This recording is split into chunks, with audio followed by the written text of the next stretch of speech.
Música, teatro, poesia. Toda forma de arte deve ser acessível a todos. Preservar a cultura é garantir a expressão e a propagação do conhecimento de um povo por muitas gerações. São tradições que não podem ser esquecidas. Está no ar o programa Eu, Você, Nós e o Terceiro Setor.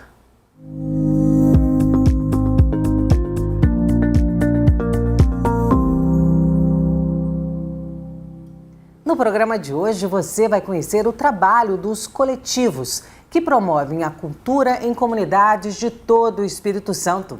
Bom dia, Paulinha. Bom dia, Ju. Pois é, e para começar a falar deste assunto, a gente precisa entender um pouco mais sobre o desequilíbrio cultural existente no nosso país. Uma pesquisa divulgada pelo Datafolha no ano de 2017 mostrou que quase um terço da população dependia de acesso gratuito para participar de eventos culturais. Além disso, cerca de 70% da nossa sociedade nunca foi a museus ou a centros culturais. Isso segundo um estudo divulgado pelo IPEA, em 2010. E é por essa razão que os coletivos são fundamentais para levar cultura e entretenimento ao público. Então, vamos conhecer um pouco desses coletivos. A gente recebe aqui no estúdio a Renata Nunes, coordenadora do projeto Cores que Acolhem, e também o John Conceito, que é escritor e atua em vários projetos sociais em comunidades periféricas. Bom dia, bem-vindos. Bom dia. Obrigada.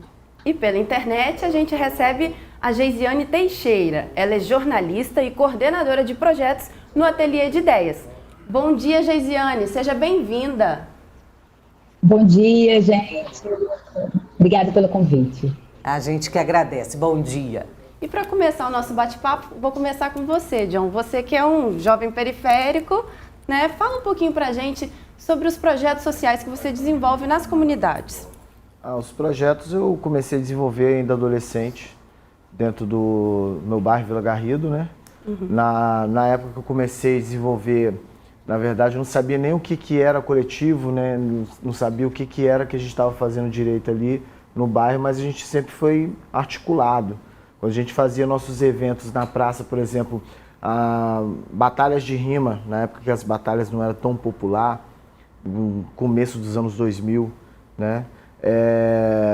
A gente articulava com a igreja, articulava com o presidente do bairro, com um posto de saúde, e a gente fazia um evento e tudo que a gente via ali que dava para a gente colocar no mesmo espaço, como um serviço, um aparelho que desse alguma sustentabilidade para o povo do bairro mesmo, a gente colocava. E nisso a gente fazia apresentava nossos trabalhos artísticos. Sempre envolvido com a arte, né? Sim. Desde cedo, John. Sim. E depois disso eu fui entendendo, compreendendo, tentando se profissionalizar, né? E depois veio os slams e comecei a fazer apresentações. Explica pra gente o que é o slam. Eu tenho essa curiosidade, gente. Eu não entendo muito bem o que é o slam. É uma competição, né? Quando você vê esse campeonato de tênis, grande slam. Sim. Então, é uma competição. O slam, o significado é uma batida, uma porrada. Então, é uma poesia, é uma competição de poesia, que geralmente essas poesias são porradas. São agressivas, talvez? Não sei se são agressivas. A agressividade, na verdade, eles retribuem com a agressividade que eles recebem, talvez isso. Entendi. Então, mas a agressividade é através da palavra. Geralmente, traz sempre uma mensagem, assim, né? A mensagem, toda poesia tem mensagem, né? Mas a mensagem da poesia de slam, na verdade, ou é uma esquiva ou é uma revidação. Ele está revidando algo que foi atacado a ele. Mas é isso. E transformado isso em forma de arte mesmo. Pois é. E tem um ponto interessante que, assim, é a arte sempre sendo oferecida para todos e também trazendo apoios sociais, por exemplo, como um serviço de saúde que é oferecido. Sim. Essas grandes ações, assim, você tem uma mistura de arte e prestação também de serviço. Com relação, às vezes, quando você faz aqueles eventos, aferição de pressão, atendimentos à saúde, consultorias jurídicas, que às vezes a gente vê nesses eventos, né? Sim. Isso também é muito importante, porque você alia as duas coisas, né? É porque, pô, quem mora em favela, cara, é muito difícil é muito difícil essas coisas chegarem até lá. É difícil chegar a informação, é difícil chegar o Estado na sua pluralidade, ela costuma chegar lá só no singular. Ele chega primeiramente, a primeira coisa que chega na favela é a polícia. Hoje a gente tem sim posto de saúde nos bairros, a gente tem CRAS por regiões, mas ainda assim é difícil o acesso a essas instituições, a esses aparelhos, entendeu? Então a gente tenta, quem mora na periferia, a gente tenta fazer com que a arte também, através dessa visibilidade que a gente tem com a arte, suprir outras necessidades. É o terceiro setor que vai chegando aonde o Estado não vai. Deveria ir, mas não chega, e aí entra o terceiro setor com ações de instituições coletivas que se juntam para fazer a diferença. Dessa vez. Exatamente. Uma abordagem diferente que a gente não está tão acostumado a ver. A cultura, ela tem uma grande força, né? Tem um poder transformador. A Renata está aqui a prova disso. Vamos falar um pouquinho do projeto para a gente? Apresenta, por favor. Então, muito obrigado. De primeiro aí, vamos abrir agradecendo a oportunidade, o espaço, né? Muita gratidão por esse espaço.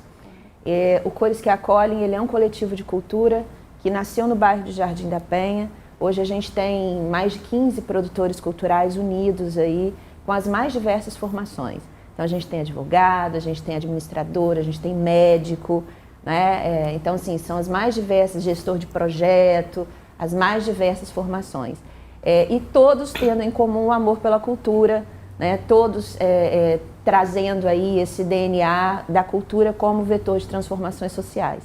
Então, hoje a gente consegue levar esse projeto para comunidades periféricas que precisam, né? Como o John disse muito bem aqui, isso demora muitas vezes a chegar, esse tipo de ação demora muito a chegar. E a gente entende que a cultura é um vetor de transformação de realidades sociais. Então é muito importante. E uma característica assim, muito legal do Cores é que nós trabalhamos com todas as linguagens artísticas, né? Da poesia, a música, o teatro, a dança, o audiovisual, e sempre aliando cultura e educação, porque a gente acha que é fundamental sempre a cultura estar lado a lado com a educação. E aí, o que vocês oferecem de atendimento? Para que idade? Todo mundo pode participar? Sim, nós temos aí um atendimento direto para as crianças, né? A gente trabalha com a escola municipal que é referência internacional em atendimento a crianças de altas habilidades de superdotação. Então a gente tem assim os mais diversos tipos de habilidades, desde os desafios matemáticos até a música, a dança, o teatro, o desenho e a pintura, né? Hoje nós estamos fazendo, inclusive, um projeto junto com essas crianças com altas habilidades, fazendo a pintura de murais, né, no centro da cidade, e sempre buscando estimulá-las nesse âmbito da cultura para que elas conheçam outras linguagens, para que elas entendam, e isso é muito importante para a criança se sentir valorizada, né, a autoestima da criança. A gente tem casos assim, muito interessantes, crianças que já estavam com síndrome do pânico, que estavam com uma série de problemas, e através desse acompanhamento, da arte, se sentiram completamente diferentes. A gente tem relatos de pais assim, que são tocantes, dizendo: meu filho mudou, meu filho hoje tem autoestima, meu filho hoje acabou a síndrome do pânico. Então tudo passa por a gente tem muito esse carinho, de ele estar pintando, a gente vai e ensina, e às vezes ele está fazendo errado e a gente chega perto e diz: olha, parabéns, você é muito talentoso. Sabe, aí a gente pega o pincel, vamos fazer aqui, a tia vai fazer junto com você, e ali explica, mas sempre com esse cuidado de mostrar o valor dessa criança, de fazer ele realmente acreditar e confiar nesse valor que ele traz, né? E isso é super importante. Pois é, e essa confiança, às vezes, João, na periferia, não se tem, né? Porque você acha que, será que eu posso ser aquilo que eu estou vendo? Hoje a gente já tem modelos ali dentro mesmo de tornar, não, isso é possível, por que não? É interessante a gente pensar que a arte dentro da periferia ela sempre esteve presente. Porque a gente tem demandas além de mais para que a gente consiga trabalhar com a arte. Hoje eu sou um cara que trabalho com a arte, eu sobrevivo dela, mas ainda é muito difícil porque as demandas do dia a dia elas não se suprem, né? Agora, se você pega, por exemplo, a referência dela, o grafite é uma expressão periférica que surge dentro das periferias do mundo e elas se espalham para os grandes centros. O hip, fazendo parte da cultura hip hop, que é um dos 4 elementos da cultura hip hop. Ele é muito direcionado para isso. E o grafite ele surge também com essa ideia de todo grafite ou pichação que você vê na rua, ele tem uma identidade ali de levar uma mensagem, e essa mensagem muitas das vezes, novamente, porque o grafite é uma expressão que se diz como violenta, mas é uma resposta a uma violência que aquela pessoa sofreu. Certo? Então acho que a periferia ela não precisa hoje de que leve arte para ela. Ela precisa que a arte da periferia seja potencializada para que nós da periferia pudéssemos sobreviver dela e fazer com que outras pessoas da periferia consigam trabalhar esse problema de autoestima, valorização profissional, né? Eu acho que é isso. Eu acho essa fala sua muito interessante e eu acho que a Geisiane pode acrescentar muito sobre isso, porque o ateliê, Geisiane, pega justamente isso, né? As riquezas que vocês têm dentro do território do bem. Apresenta um pouquinho pra gente do que é o trabalho que vocês desenvolvem no ateliê de ideias, na Varal, né, que você coordena. Apresenta pra gente um pouquinho desse trabalho. Oi, gente, novamente bom dia, né? O Ateliê de Ideias é uma organização social sem fins lucrativos que atua aqui no território do bem, né? Região central de Vitória, aqui na Poligonal 1, né? Região que comporta aí, que abriga 31 mil habitantes, né? E está dentro ali dos bairros do Tararé, São Benedito, Bairro da Penha, Consolação, Engenharia, Floresta, Jaburu, enfim. É importante que as pessoas conheçam ali a região para a gente, né, começar a falar sobre o ateliê, a atuação do ateliê. E a gente atua desde 2003, justamente isso mesmo, incentivando o protagonismo dos moradores, né, através, dentro da linha do desenvolvimento comunitário.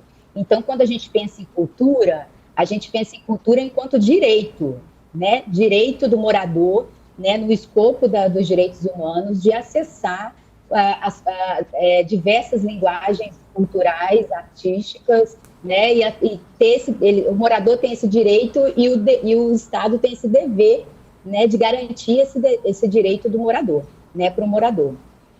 A gente atua desde 2003 com essa questão do protagonismo, e como a gente fala em desenvolvimento comunitário, a gente pensa em várias áreas do desenvolvimento, né? E a cultura é uma delas, mas antes da gente pensar a cultura no território, a gente pensou numa implementação do banco comunitário, que é o Banco Bem, né? Pensamos em cooperativismo, que aí a gente trabalha com a questão das centrais de compras e a reunião de comerciantes para que eles trabalhem de forma coletiva para fazer suas compras e vender com preço mais justo para a comunidade, né? E centralizar as compras aqui em cima do território. A gente também pensa em programas habitacionais, né? Porque garantir moradia digna é um outro direito que o morador tem, né? Então, no ateliê também desenvolve alguns programas habitacionais, né? E no âmbito da cultura, a gente pensa a cultura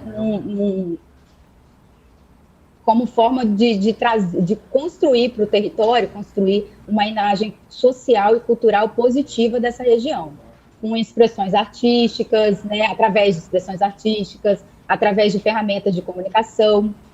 Então, a Varal surge em 2011, mas como ponto de cultura, né, do Ateliê de Ideias, mas antes disso, a gente já tinha um trabalho de resgate da história, da memória, das lembranças desses moradores, né, através de iniciativas como Nossa História, Nosso Bem, e depois veio a implementação do ponto de cultura, né, da Varal, que é isso mesmo, trabalha com produção cultural, artística, com ferramentas de comunicação.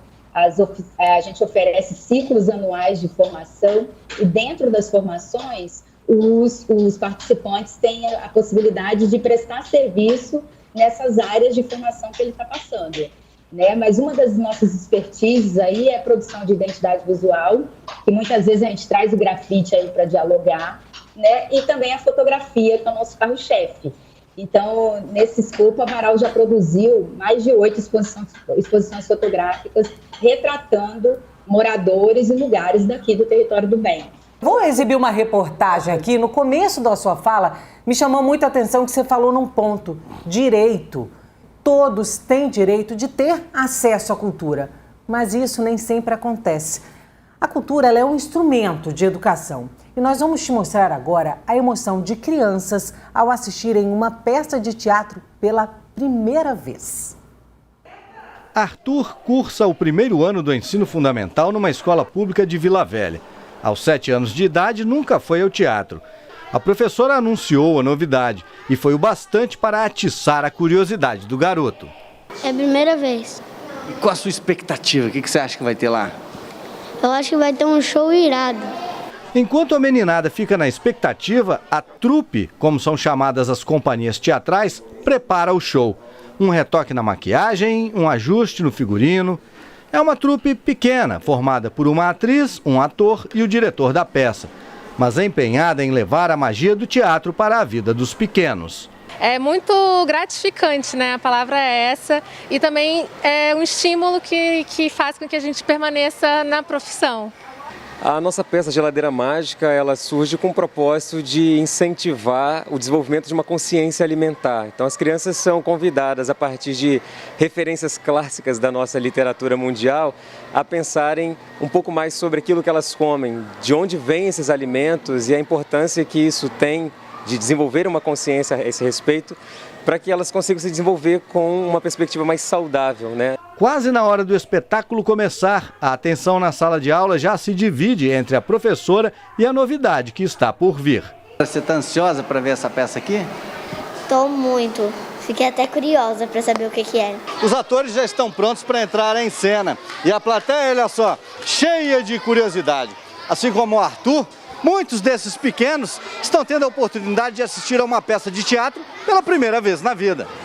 E a experiência foi inesquecível. Ao longo de quase 1 hora, o palco improvisado da quadra da escola se transformou em um mundo novo, mágico, cheio de diversão e aprendizado. O mundo do teatro. A cultura foi aonde os pequenos estão. Cadê o pastel? Para a coordenadora educacional da escola, atividades artísticas são uma ferramenta importante no aprendizado e deveriam fazer cada vez mais parte da rotina escolar. A gente trabalha o lúdico, a gente permite à criança entrar nesse sonho e fazer previsões futuras, né? Elas criam imagem, criam sonhos, criam expectativas futuras, assistir a uma peça de teatro, participar como estão participando. É um momento assim incrível. Com experiência em ações culturais na periferia, Crislaine diz que o poder transformador da cultura tem que ser levado em conta na política educacional, em especial em áreas de risco social. Ela atua no bairro da Penha, em Vitória. A cultura ela é muito vista assim ainda como não elemento de transformação, mas a gente pontua como elemento de transformação que é através da arte, chegando dentro das comunidades periféricas, que realmente a gente vai conseguir emancipar esse povo que está ali. Um exemplo é o que nós estamos fazendo hoje dentro do nosso território do bem, no bairro da Penha, né, que a gente está fazendo um concurso da beleza negra através da cultura negra. Então a gente está no mês de novembro e a gente vai cultuar essas crianças, né, que muitas vezes não se reconhecem enquanto sujeitos negros e negras, para trazer isso. Ela é empoderada, ela consegue. Esse racismo que ela passa tem que acabar. Então a gente trabalha tudo isso dentro de uma ação cultural. E os pequenos, qual foi a impressão que o teatro deixou neles? Muito legal. Eu amei.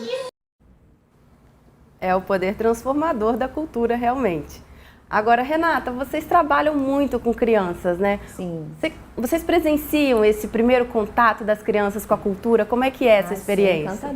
É encantador, né? O olhinho brilha, ele está descobrindo um novo universo ali, ele está descobrindo novas potencialidades, né? E ele se vê como o sujeito daquela situação ali, diz assim, eu sou o protagonista.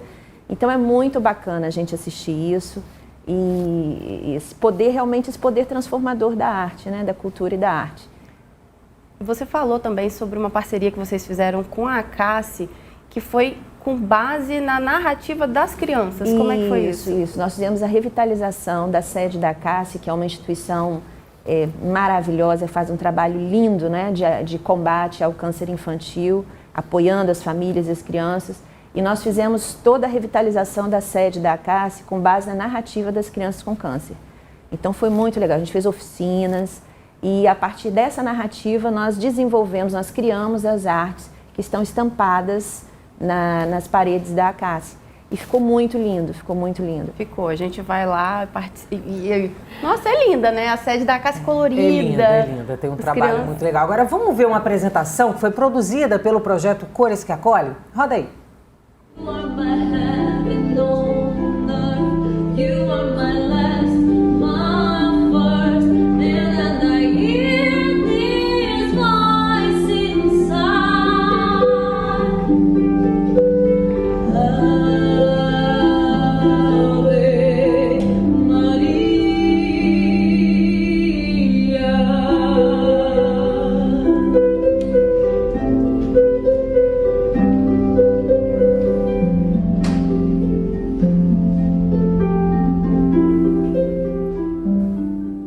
A gente vai ficando arrepiado, né, vendo essas apresentações. Onde que foi? Foi no Palácio do Governo, aqui no centro, né? Foi um evento da FEC, que é o Outubro Rosa, e ali a gente congregou várias linguagens artísticas no mesmo espetáculo. Então teve poesia, a música clássica que vocês viram, né?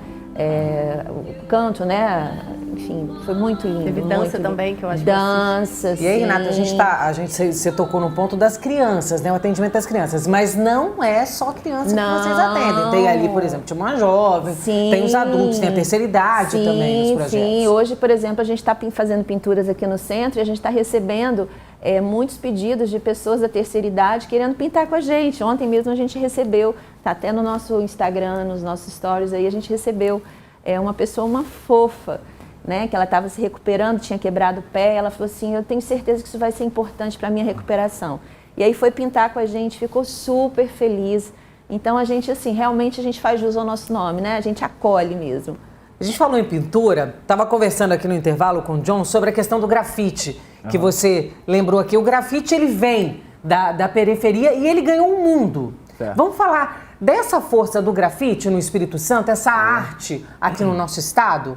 Sim, aqui nós somos referência hoje mundial, assim, os melhores grafiteiros, não os melhores, assim, tem muitos grafiteiros bons no Brasil, mas aqui a gente tem sim uma nata muito boa. Eu digo, a gente tem o Ficoli Cabeleira, a gente tem o Fredone, o Nico, o Chique, a gente tem o Origrafes. Origrafes é o maior festival da América Latina, que acontece dentro de uma periferia, que é Fel Rosa, e o Fel Rosa vira, na verdade, um grande, uma galeria de arte gigante a céu aberto, né, com painéis gigantes, e você, durante todo o ano você passa em Fel Rosa muito colorido e muito e vem gente da América Latina toda para pintar Fel Rosa. Então é lindo, é uma coisa maravilhosa, assim. Isso é muito legal. O grafite é muito lindo. A arte do grafite, eu sou fã, porque eu acho lindo. Eu vejo aquelas coisas, fico impressionado como é que eles conseguem fazer aquilo, né? Nosso Espírito Santo é muito rico, Não, gente. É muito rico. O que a gente precisa, eu acho que é mais respeito. Mais respeito com esses artistas, com esses profissionais, entendeu? Esses profissionais precisam ser mais respeitados. Reconhecimento, né, reconhecimento, mas eu acho que o reconhecimento até tem um certo ponto, mas o respeito eu acho que é mais fundamental. Falta isso, né? Falta mais respeito. Vamos fazer o seguinte? Vamos pro intervalo e já a gente continua aqui a entrevista. A gente está falando sobre cultura que transforma vidas e como os coletivos são essenciais nesse trabalho. Segura aí, um instante só.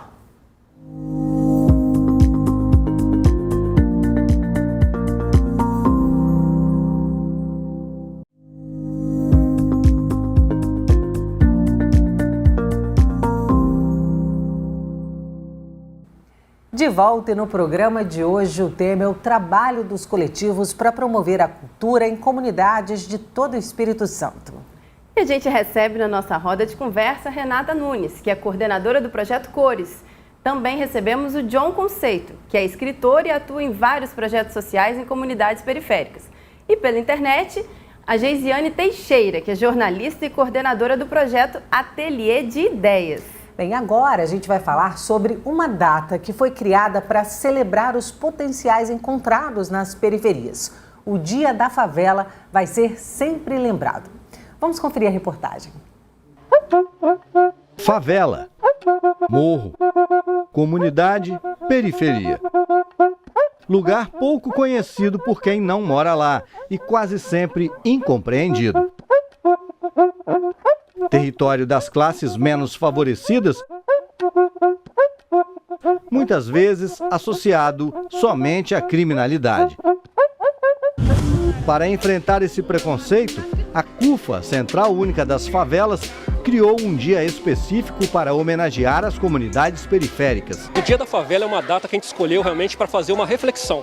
Reflexão, primeiro, que esses territórios são vulneráveis e que nós não estamos aqui comemorando a existência de favelas. Pelo contrário, nós queremos que as favelas se transformem em bairros com infraestrutura, com saúde, com educação. O que nós estamos comemorando aqui é as pessoas que habitam esses territórios. Ao longo de todo o dia, tiveram apresentações culturais, oficinas, trabalhos de arte em grafite e exibição de produtos fabricados pelos moradores das comunidades. Oportunidade abraçada pela Dirlene, moradora da região que aos 52 anos descobriu os seus dotes artísticos. Nunca fiz, nunca tentei fazer. E amei. Também teve espaço para que moradores que são vendedores ambulantes pudessem realizar seu trabalho. Sai um evento e nós estamos dentro, entendeu? Mas eu também faço marmitex, eu faço um monte de coisa. Eu sou a mulher do povo. O Dia da Favela é um evento nacional. Acontece simultaneamente em 5.000 comunidades espalhadas por todo o país. 4 de novembro é a data escolhida porque nesse dia, no ano de 1900, pela primeira vez, um documento oficial brasileiro registrou a palavra favela. E você sabe qual é a origem do nome? Os soldados do Espírito Santo do Rio de Janeiro foram disputar a Guerra de Canudos, na Bahia, e quando eles vieram de lá, eles trouxeram uma lembrança, que era essa planta chamada favela. Ao chegar no Rio de Janeiro, eles plantaram ela no morro, que é o Morro da Providência, inclusive, certo? E a partir dali se surgiu o que nós chamamos de favela, que era uma árvore e passou a se relacionar também a um território. Favela é trabalho, sabedoria, talento, arte e compromisso com o próximo. Lugar de gente, acima de tudo, consciente de quem é e do potencial que possui. O pessoal olha a favela como violência, roubo, tiro, não é assim. A favela é isso aqui, ó, gente trabalhadora, gente que corre atrás, entendeu? A gente quer ser enxergado de outra forma. É uma voz que sempre foi silenciada e agora não. Agora todo mundo tem que ver, todo mundo vai ver, todo mundo pode ver. E ele pode, enaltecer o talento de dentro dele e mostrar um fortalecimento da favela e uma autoestima.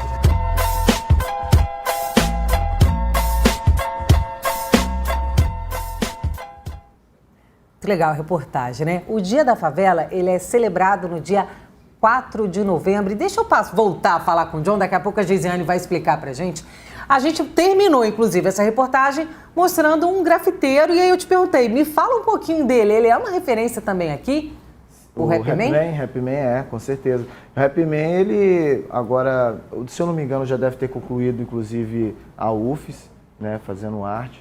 É interessante que nossos grafiteiros também se profissionalizam e estudam, né? Eles vão para as universidades, não que seja necessário para autenticar, mas é bom ter o canudo, assim como todos nós nas nossas áreas, a gente vai, né, procurando nossos diploma, até porque para a gente é uma fala do Mano Brown, né? Por você ser preto, por você ser de periferia, você tem que fazer 2 vezes melhor. Então sempre exigido muito mais da gente que vem da periferia do que, como diria meu amigo Gazu, a gente não tem pedigree. Então a gente precisa procurar maneiras de ser esse profissional, de ter essa variedade de documento que muitas das vezes não é preciso para outro determinado estilo de cultura. Então a gente sempre está provando, a gente sempre está se especializando, porque a gente também é muito versátil, a gente caminha pela literatura, o grafite também é uma expressão literária, né?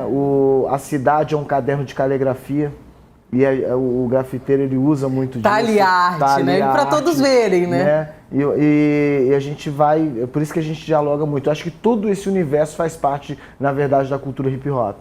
Isso é massa, a gente tem muitos exemplos para mostrar aqui no estado. Vamos voltar a conversar com o Geisiane, vamos falar um pouquinho dessa arte. A gente falava até do respeito.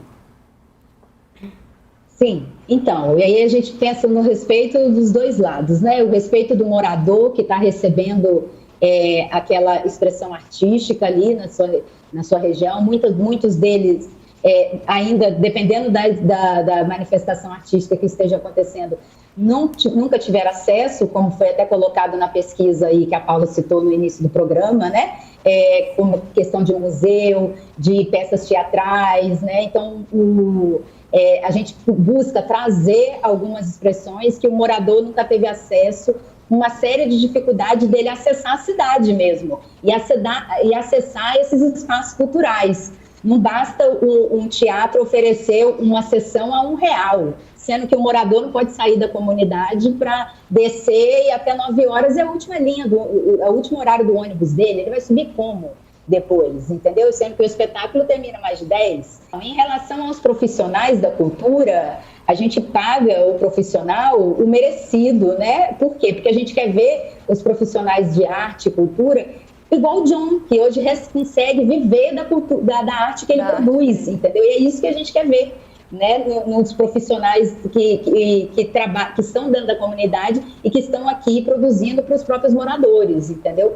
Então, esse respeito aí vai nessas duas vias, né? Do morador e do próprio profissional que está vindo aqui, que muitas vezes mora aqui e está expondo os seus trabalhos aqui para os moradores, né?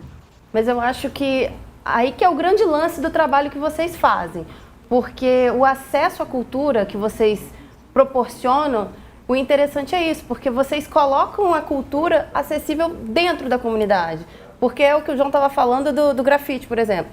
É a céu aberto, é em qualquer lugar. Então a gente vê o tempo todo, tá ali. O trabalho da Renata também. É a pintura em todo o espaço. É a cidade, o município todo é um grande palco para a gente assistir lindezas, né? Belezas o tempo inteiro. Eu acho isso muito interessante do trabalho de todos os coletivos que estão aqui representados. E dentro do que você está dizendo, a gente também tem o muralismo, que hoje faz obras muito legais, não é dentro da linguagem do grafite, mas que tem feito obras muito legais, muito bonitas. E dentro da cultura hip hop também a gente tem o skate, que hoje tem um apelo muito grande aí dos jovens, né? A gente inclusive oferece também oficinas de skate, e a gente viu aí com a fadinha aí nas Olimpíadas, né? Como é que a coisa cresceu, deu um boom. Então é um dos elementos também da cultura hip hop, o skate. Pois é, e o skate que sempre esteve, né, presente nas periferias, e em muitos momentos a gente vê esse tipo de arte sendo marginalizado por estar nas periferias, mas a gente vê que toma o mundo e é para todos, né? Isso é possível, e por que marginalizar, às vezes, uma forma de expressão? Isso é cultura, isso é vida, isso é transformador, né, John? Sim, essas artes, o skate, por exemplo, ele vem de acredito até do rock and roll, né, mais antigo e tal, e depois ele vai se adaptando no começo dos anos 2000 com o universo do hip hop, né? Acho que o RZO, uma das primeiras bandas que conseguiu introduzir dentro de um campeonato de skate. Nas periferias ela demora um pouco, inclusive, para chegar, porque é difícil para a gente comprar um shape, trocar umas rodinhas, né? Mas é muito caro. Não é algo tão acessível assim. Mas a gente depois vai conseguindo, né, burlar. Ali a gente vai se reinventando. Vai se adaptando. Eu sempre falo da potencialização da gambiarra, porque a gente criminaliza a gambiarra, mas na periferia a gambiarra que nos faz sobreviver. Né? E que temos de MacGyver na periferia. Exatamente. E essa gambiarra ela precisa ser potencializada e não criminalizada. Porque quando a gente fica desempregado, a gente arruma um carrinho de cachorro-quente, vai pra pracinha e a gente vende cachorro-quente e consegue ali comprar o gás, sustentar as crianças. E isso também se chama uma gambiarra. Quando eu vejo, por exemplo, as pessoas vão para a periferia querendo profissionalizar a periferia, aí vem um profissional do Sebrae engravatado, chega lá para dar um curso, aí eu chego para esse senhor e falo assim, meu senhor, espera um pouco e aprenda um pouco aqui como essas pessoas também entendem de economia, como eles deixam de pagar a conta de luz esse mês para pagar água, como ele consegue comprar um pão todo dia ali para as crianças, ganhando um salário mínimo, entendeu? E eu acho que é isso. Isso só para introduzir umas do skate, mas a criminalização da pobreza que é o mais cruel para a gente. A criminalização de determinada arte, a criminalização de determinada estrutura, mas tudo isso é a criminalização da pobreza. O fator ser pobre que gera tanto desgaste para a gente. Eu acho que é isso que tem que ser desconstruído. A gente tem que parar de criminalizar a pobreza e de criminalizar o pobre por todas as consequências das mazelas que a gente sofre. É isso. Infelizmente, uma realidade, né, que a gente vive. E isso que tem que ser mudado. A gente abre exatamente o espaço aqui para mostrar a realidade que a gente encontra e o terceiro setor que vem atuando muito forte nesse segmento, ou seja, atuando principalmente nas comunidades, mostrando o que tem de bom e ajudando esses potenciais a serem vistos. O IAB faz muito isso, né? Ele pega esses projetos, esses trabalhos à periferia e divulga para todo mundo. O Cores que Acolhem também faz um pouquinho disso, sim, né? Essa divulgação, né, Renata? Sim, a gente tem toda essa preocupação de trazer realmente, tirar da invisibilidade, trazer luz para essas pessoas que estão nas comunidades, fazendo acontecer. A gente tem lá o caso agora da Fonte Grande, as mulheres, né, chamadas Voluntários do Bem, que fazem um trabalho lindo. Então, a gente realmente tem que potencializar. Nós temos aí coletivos juvenis que fazem trabalhos extremamente importantes e que ainda não têm essa visibilidade, ainda não precisam dessa estrutura. Então, é fundamental que a gente possa fazer isso. A gente trabalha também muito com mulheres em situação de violência doméstica, né? Isso é extremamente importante porque a gente precisa, a gente costuma dizer que não é só um trabalho de você ensinar algo, mas você tem que reconstruir essa mulher, porque ela está com a autoestima completamente destruída, ela acaba se sentindo merecedora daquela violência. Então é uma coisa assim, é um desafio muito grande para a gente poder trabalhar também com mulheres em situação de violência. E olha, agora a gente vai conhecer um pouco do coletivo NISE. Um grupo de meninas descobriu que a cultura da voz à comunidade incentiva outros jovens. Enquanto você dormia, eu te olhava pra ver se você dormia bem. E era assim que eu queria ter vivido, como nessa letra do Projota. No início, eu ganhei flores, chocolates, várias declarações e confissões. Mas nunca entendi o porquê das rosas vermelhas. Eu ouvi. E vocês ouviram os menorzinhos atirando ao invés de estar estudando matemática? Um povo que era para ser heróico, brado e retumbante, mas não passam de idiotas, racistas e ignorantes? E o sol da liberdade, que é só para alguns, porque quando é para político, a polícia tira a algema nesse instante. Ó Senhor, cadê a igualdade? Não consegui conquistar com o braço forte em teu seio a liberdade? Quem vê a Júlia andando pelas ruas de Terra Vermelha não imagina que ela é referência no Islã. Opa, peraí, vou te explicar. Islã é uma espécie de batalha de poesias, mas de textos criados pelos próprios artistas. Saca como é? Teus risonhos, lindos filhos, têm mais dores. Os humanos não têm mais vida. É um bando de alienados espalhando desamores. Ó pátria, ame. E a população menosprezada, salve, nos salve. Eu acho que a poesia ela vem para colocar a nossa realidade. A nossa realidade não nos deixa ser felizes para sempre. Então a poesia ela vem como uma liberdade para você conseguir externar isso, colocar no papel, mostrar que outras pessoas também se sentem da sua maneira e que você não está sozinho. Então assim, você não vai ser feliz para sempre, mas você vai ter um apoio nesses problemas que você tem. A jovem entrou na onda da poesia e agora arrebenta no Islã. A tal batalha de poesias faladas. Na escola vinha muitas meninas falando que elas começaram a escrever por causa de mim, que gostaram muito da minha poesia, que queriam que eu lesse, porque queriam essa aprovação minha de lê, vê se ficou bom. Falo, gente, ficou ótimo, sem eu precisar de ler, eu já sei que ficou ótimo, entendeu? Essa turma faz parte do coletivo criado por essa professora de inglês, que sentiu na sala de aula a necessidade de ajudar os alunos a se expressarem. Eu sei que existe uma potência artística aqui dentro, tanto dessa periferia quanto de outras, que é imensurável. E porque também as pessoas não conhecem, né? A gente só gosta daquilo que a gente conhece. Antes da pandemia, tinha evento cultural aqui de segunda a segunda. batalhas de rimas, slam, saraus. Daí a ideia do coletivo, que além de tornar possível a expressão, também revelou talentos. Talentos como a da outra Júlia. E eu sei que há 23 minutos atrás, mais um dos meus com melanina a mais vai para o caixão. Pelo medo, dá até vontade de virar Michael Jackson para deixar de ser perseguida pela minha carne. Melanina é o que me diferencia. Júlia também faz parte do coletivo Nívia. E assim como todos os integrantes, quer fazer a cultura e a literatura chegarem na vida dos menos favorecidos. Entender que a educação salva. Entender que a cultura também salva. E procurar esses espaços como o CRJ e coletivos aqui dentro da região é de suma importância para que isso aconteça. Muito bacana, né? A gente estava aqui acompanhando e o John todo orgulhoso aqui. Fala um pouquinho pra gente desse coletivo maravilhoso, que é o Coletivo Nízia, e desse trabalho com as jovens. Eu sou suspeito de falar do Coletivo Nízia. Ah, eu sei que você é suspeito. Mas é um coletivo importantíssimo, assim, porque as meninas, adolescentes da periferia, elas precisam de uma atenção mais especial. Elas precisam ser protagonizadas e precisam de ações diretas, ações afirmativas diretas com essas meninas.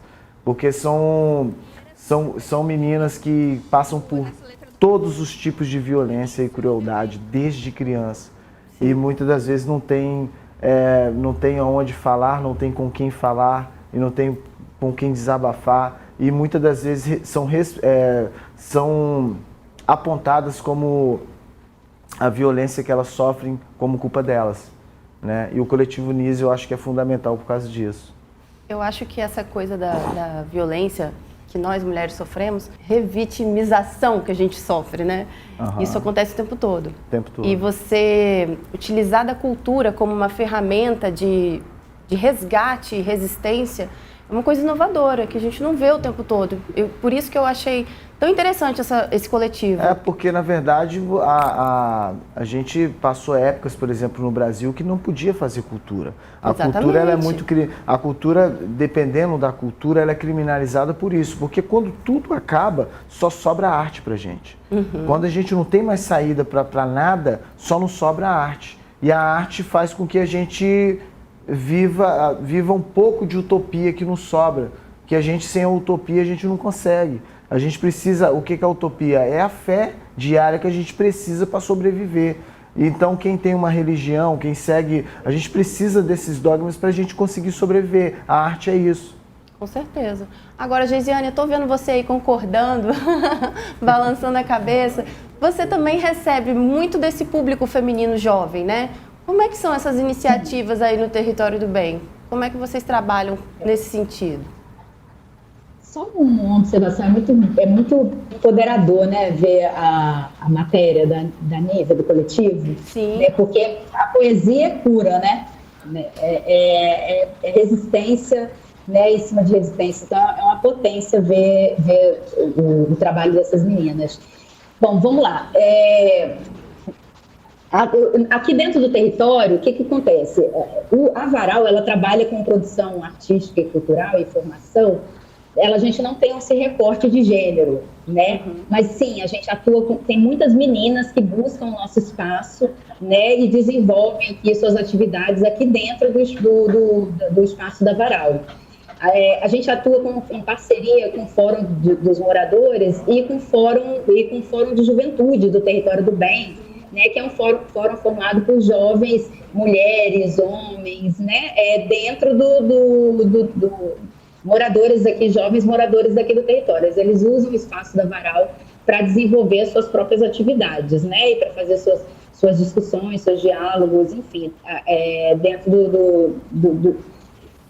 dentro do espaço da Varal. Eu acho que um dos objetivos da instituição é justamente empoderar essa juventude, né, para que ela mesma seja protagonista das suas atividades. Hoje o ateliê ele vai iniciar agora em abril um processo de gestão do Centro de Referência da Juventude, que vai atuar aqui dentro do Território do Bem. Muito legal, né, o trabalho. Vamos segurar aqui o bate-papo, a gente vai para o intervalo rapidinho e no próximo bloco a gente continua. Até já!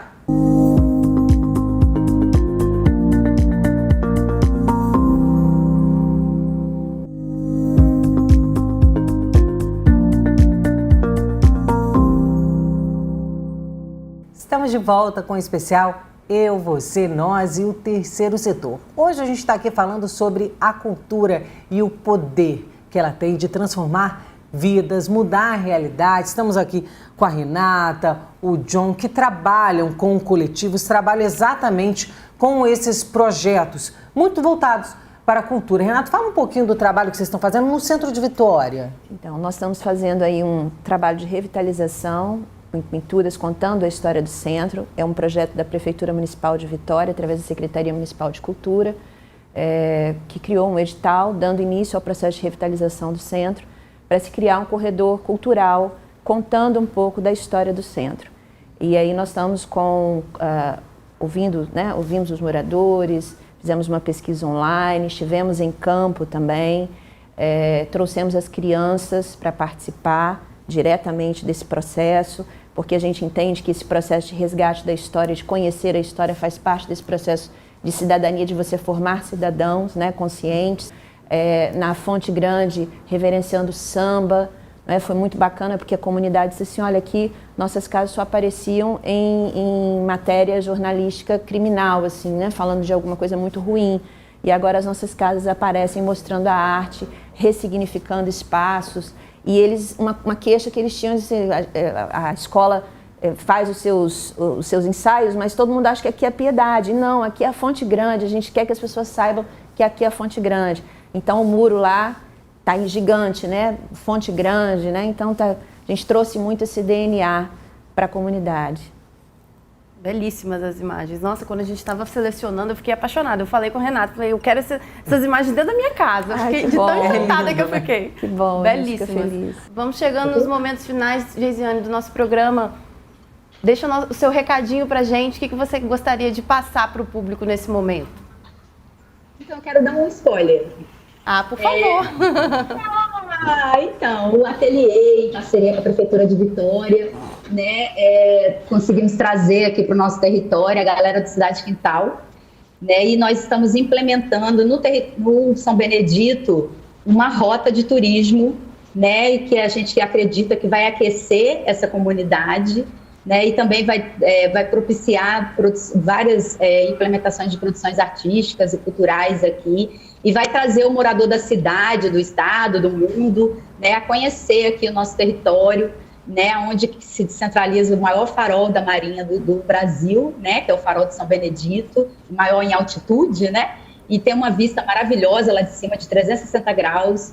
Então, a gente está postando todas as nossas fichas aqui nessa implementação dessa rota, que já vai ser inaugurada agora em maio, né, então a gente quer convidar todo mundo para subir com a gente, para conhecer as potencialidades, vivenciar o lugar, vivenciar nossos costumes, né?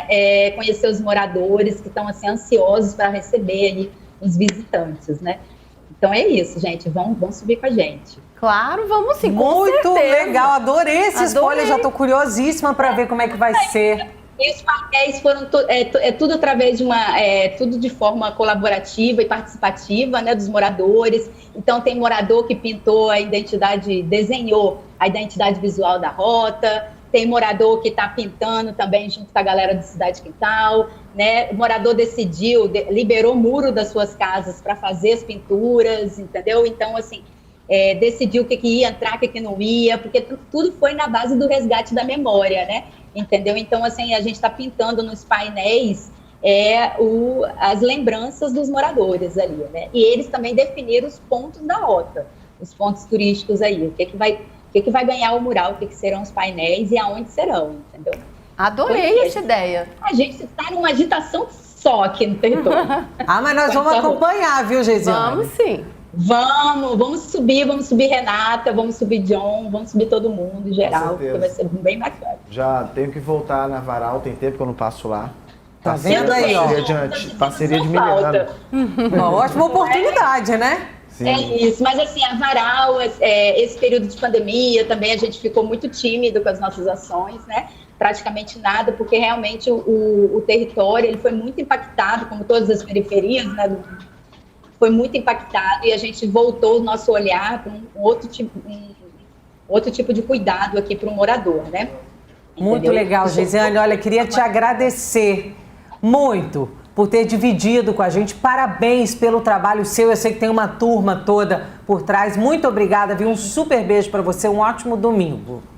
E olha, vamos agradecer aqui também, Renata. A gente chegando aqui nos momentos finais, acho que o projeto é exemplo, o projeto deve ser divulgado e a gente abre aqui o espaço para você para também dar a sua mensagem final aqui, uma despedida falando um pouquinho do trabalho de vocês. Então a gente quer agradecer muito a oportunidade, o espaço, né? Mais uma vez, gratidão a vocês por possibilitar que o terceiro setor mostre tudo aquilo que ele tem para oferecer também e esse diferencial que é atuar aonde muitas vezes o poder público não consegue chegar. Né? Então a gente queria agradecer, queria dizer que o Cores que Acolhem está à disposição para realmente acolher todo mundo que queira participar, pedir que as empresas apoiem realmente essas iniciativas, porque são iniciativas assim, muito comprometidas com a transformação de realidades sociais, e dizer que que o nosso trabalho ele é muito focado na criança, no jovem, na mulher, né, na melhor idade, e que a gente está de braços abertos aí para trazer todo mundo junto com a gente nesse processo. E quem estiver interessado em fazer as atividades ou até em ajudar também a trabalhar. É só entrar no nosso Instagram, @coresqueacolhem, e ali você vai ter todas as informações, fala com a gente direto, tá bom? A gente queria agradecer muito. Tá certo, a gente que agradece a sua presença e parabéns pela iniciativa de todos vocês. E o John, para encerrar, vamos encerrar com arte? Vamos. O espaço é todo seu. Quero agradecer, né? Mandar um beijo pra Dani, que eu esqueci daquela hora. Dani Dunízia, gente, a esposa. E é isso, cara. Segue lá John Conceito. Vai que tem alguém que queira saber mais, queira conhecer, que algum diretor de escola que queira que a gente vai trocar uma ideia, né, na escola tal, John.conceito. E é isso. Ainda bem que poesia como rima é um vício. Os traumas me ensinaram a ser mais do que preciso. A ser inconsciente, também já fui um delinquente. Não coloquei a culpa só por ter meu pai ausente, não. Somos vitoriosos, vocês são vitoriosos, estão ouvindo o som. Brasil é o lugar onde mais mata jovem vão. Se é difícil chegar na idade de 25, me fala quem tá matando que eu te digo quem é bandido. Eu vejo varejão e solo americano, já vi uma preta ser Miss Espírito Santo, vejo Chiesa no futebol, vejo que vários jovens têm um dom e por que não eu, prazer, meu nome é John. Ai, arrepiei, gente, eu não posso ficar arrepiada. Adorei, John. Parabéns pelo seu talento e parabéns por levar esse talento, deixar que todos nós tenhamos acesso. É um exemplo, a gente tem muita honra de ter você, inclusive aqui no Balanço Geral, sempre com uma fala linda e de emocionar. A gente, obrigada, tá? Por tudo e muito sucesso para você. Sucesso, viu, Renata? Obrigada. E olha, quero agradecer também você aí de casa. O especial Eu, Você, Nós e o Terceiro Setor fica por aqui. Muito obrigada pela sua companhia. Hoje a gente está chegando ao fim desta temporada. Foram 11 programas especiais abordando diversos temas importantes para toda a sociedade. A gente pôde conhecer um pouco mais sobre o trabalho desenvolvido pelas instituições do terceiro setor que levam dignidade e dão voz a quem não tem. E obrigada pela sua companhia durante esses 3 meses. Você pode continuar acompanhando a gente pelas redes sociais do IAB.